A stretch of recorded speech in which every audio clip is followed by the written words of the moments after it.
Welcome to the Transform Your Wedding podcast, a how-to guide for taking your wedding to a whole new level. Here's your host, Marie Kubin from Rent My Wedding. Hey everyone, today we're talking wedding themes. I'll be chatting with Andrew Roby, a renowned wedding and event planner. With 13 years of experience, he's planned high-profile weddings and events for clients around the world. He's also been featured in Forbes, CNN, Modern Luxury, and other leading publications. So I'm really excited to talk with Andrew and hear all of his great advice about wedding themes. Hey Andrew, thank you so much for joining me. Hey, thank you so much for having me. It really is a pleasure being a part of this. Absolutely. Now, I'm so excited to be talking about themes because that's such a fun part of the wedding planning. Yeah, it is. And I love things because it really does help couples get through this whole obstacle of trying to differentiate their actual wedding from everyone else. So themes are the perfect way to really start that process. Definitely. You can let your personality show. You can really make it your own and get creative. It's awesome. I love that. Absolutely. I agree. So for couples who are just starting out, where should they even start when it comes to thinking about the theme for their wedding? Yeah, I honestly think that couples should start with their venue. And I know that it may be weird to say that, but your venue really is what's going to make or break what type of theme that you can have. And what I've seen is that I've seen some couples who have this really awesome theme in their head. And then when they pick the venue, it clashes with the venue. So they have to go back to the starting board with trying to figure out what their theme is going to be. So I would say pick your venue first so that way you avoid spending so much money trying to fix it to conform to your actual theme. And then, once you have your theme, that I would say like podcasts like this, going onto Instagram, going onto, whatever social media platform, Pinterest, are all awesome ways to really just try to figure out the vast amount of things that are out there and what will really work for you. Yeah, definitely. I love your point about the venue because I've definitely seen couples that are saying, we need to transform this place into a certain theme. And it's like, Yep.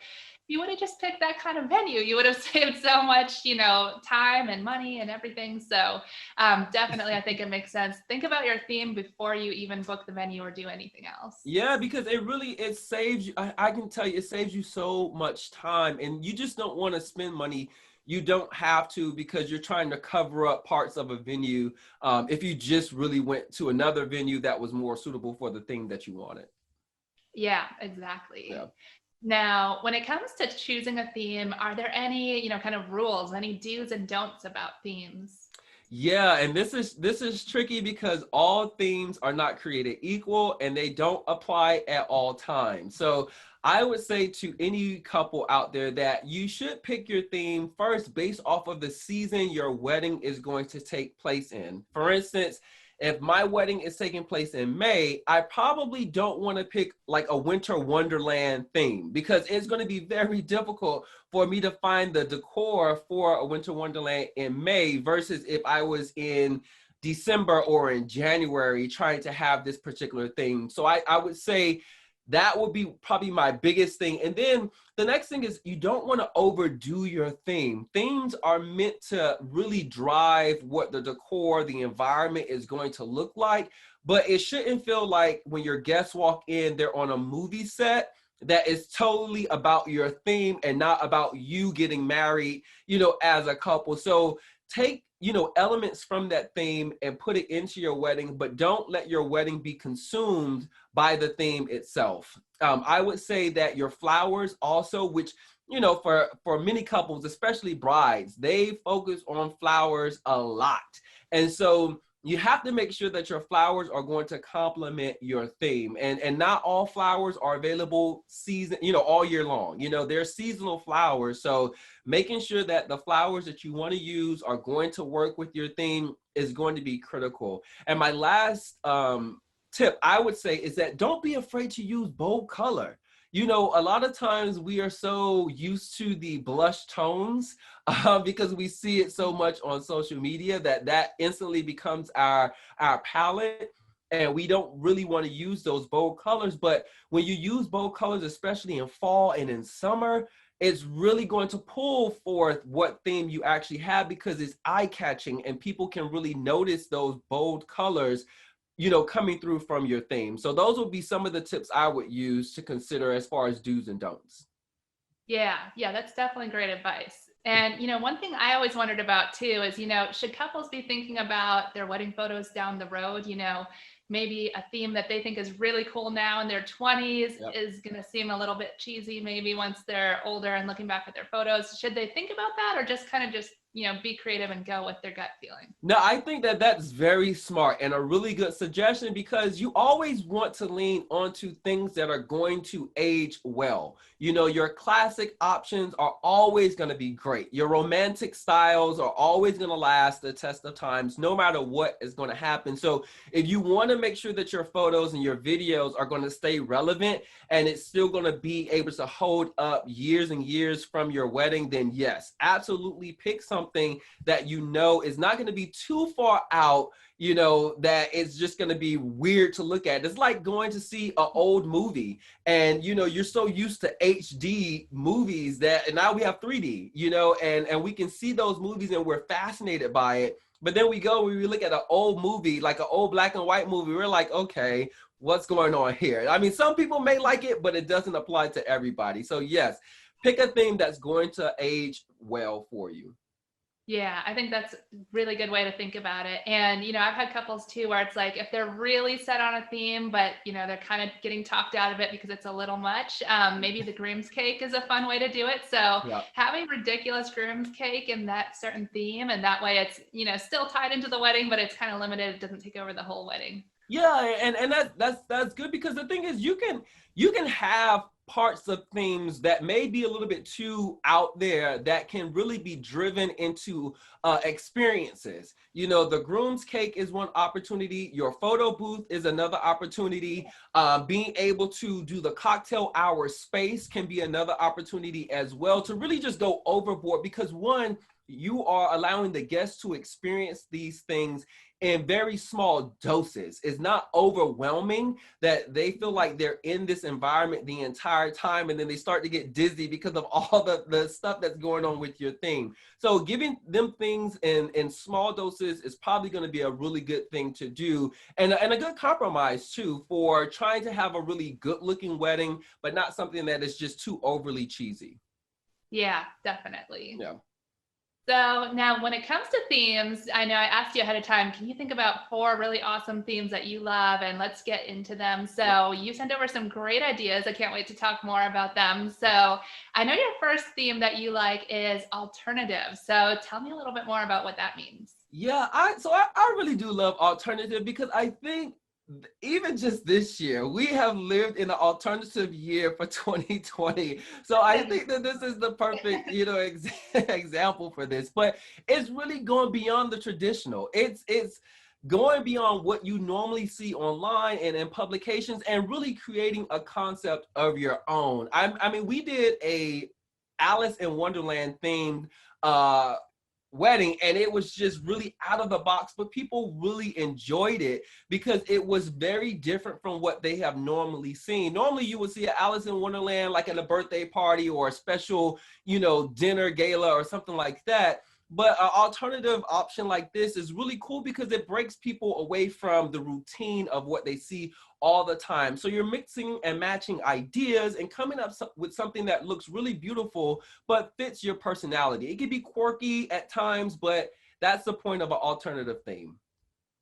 Yeah, I love that. And I think I would just reiterate so much that couples are focused on Pinterest and Instagram and they're trying to copy that because that's, the goal, but it's really about you. So I think it's more important to come up with something unique to yourself rather than just trying to copy what's already been done. So I love the idea of focusing on alternative themes. Yep, absolutely.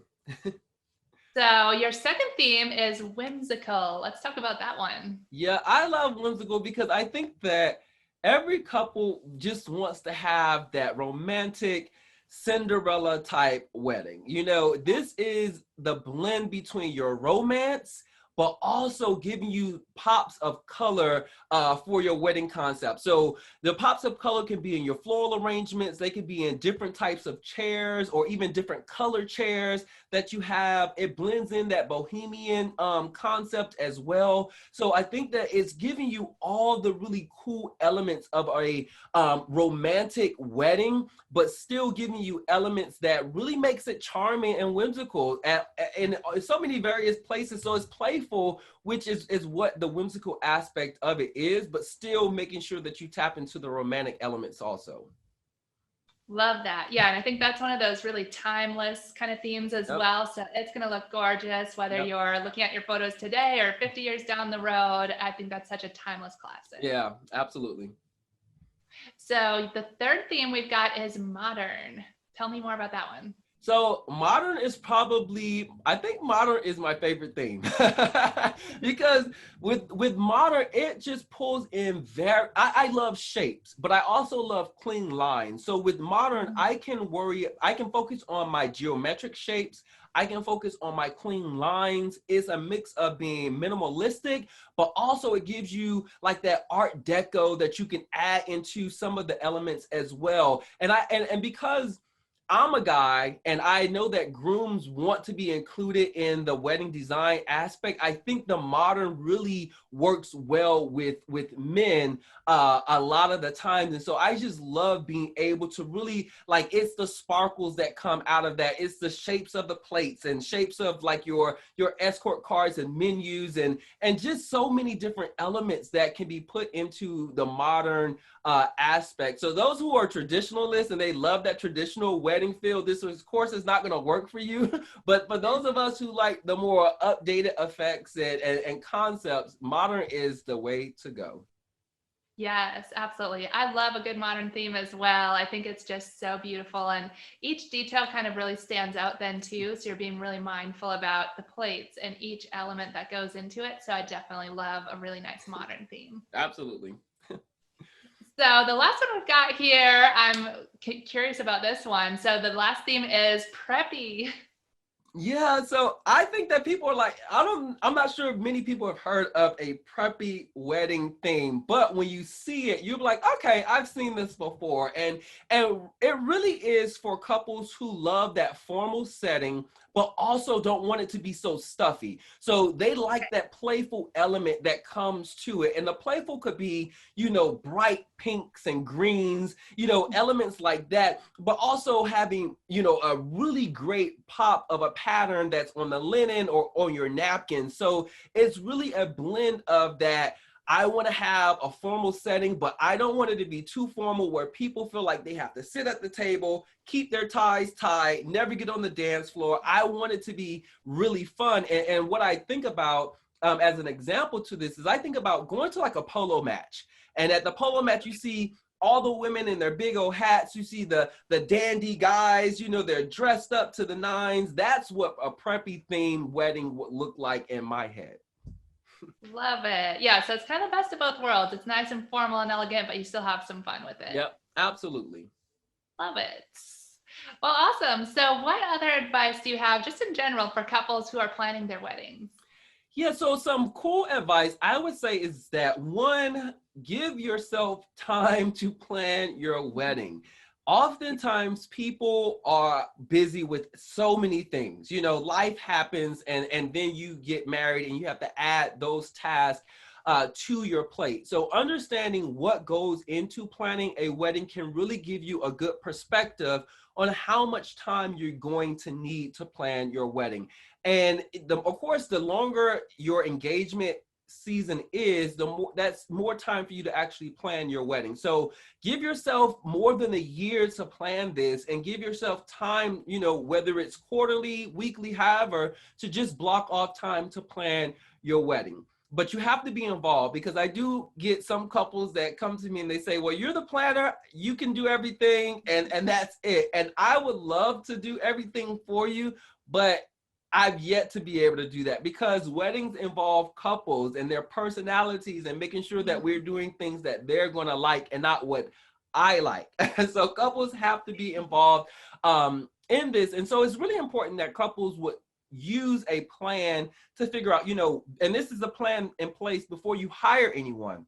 Your plan should say, what my wedding colors are, how many guests I'm going to have, what's my budget, who's contributing to my budget, what are my must-haves, what are the things I absolutely hate and don't want to see, what's my venue, and of course, what's my theme. So all of these things are part of that planning experience that should happen well in advance before spending money on anything. Absolutely. Yeah, I couldn't agree more. I think the sooner you start planning, the better. You're never going to be upset that you got done planning early, right? So you might as well just get it going. And if anything, you might have a little breather before the big day, which is always nice. So planning is so key. Yep. I love it. I mean, I've never seen anyone complain about too much planning. It's not enough time that people complain about. Oh, yes. And I'm sure you've had many of the bridezillas and meltdowns to prove it. So. Yeah, I have. So, Andrew, tell us a little bit more about you and your company. Yeah, so we are, of course, event and wedding planners. We're based here in DC, but of course, we're able to travel around the world. We've been so privileged to be able to go to places like Morocco and the UK and Germany, but we do a fair share of weddings in Dallas and in LA. But it's 5 of us. I have a really amazing team. I love them to death.